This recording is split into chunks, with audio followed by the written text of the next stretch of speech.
आखिरी प्रयास। एक समय की बात है, एक राज्य में एक प्रतापी राजा राज करता था। एक दिन उसके दरबार में एक विदेशी आगंतुक आया और उसने राजा को एक सुंदर पत्थर उपहार स्वरूप प्रदान किया। राजा वह पत्थर देख बहुत प्रसन्न हुआ। उसने उस पत्थर से भगवान विष्णु की प्रतिमा का निर्माण कर उसे राज्य के मंदिर में स्थापित करने का निर्णय लिया और प्रतिमा निर्माण का कार्य राज्य के महामंत्री को सौंप दिया।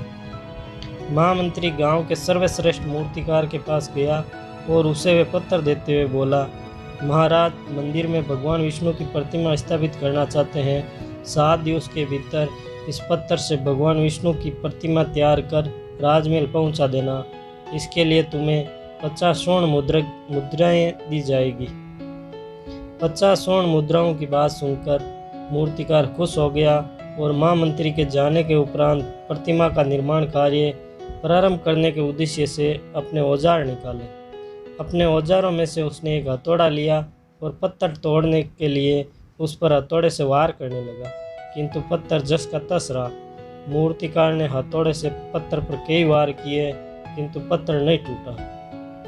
50 बार प्रयास करने के उपरांत मूर्तिकार ने अंतिम बार प्रयास करने के उद्देश्य से हथौड़ा उठाया, किंतु हथौड़े से प्रहार करने से पूर्व ही यह सोचकर उसने अपना हाथ वापस खींच लिया कि जब 50 बार वार करने से भी पत्थर नहीं टूटा तो अब ये क्या टूटेगा।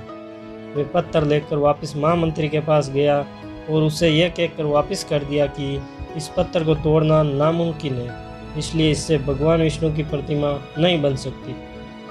महामंत्री को राजा का आदेश हर स्थिति में पूर्ण करना था, इसलिए उसने भगवान विष्णु की प्रतिमा निर्मित करने का कार्य गांव के एक साधारण से मूर्तिकार को सौंप दिया। पत्थर लेकर मूर्तिकार ने महामंत्री के सामने ही उस पर हथौड़े से प्रहार किया और वह पत्थर एक बार में ही टूट गया। पत्थर टूटने के बाद मूर्तिकार प्रतिमा बनाने में जुट गया।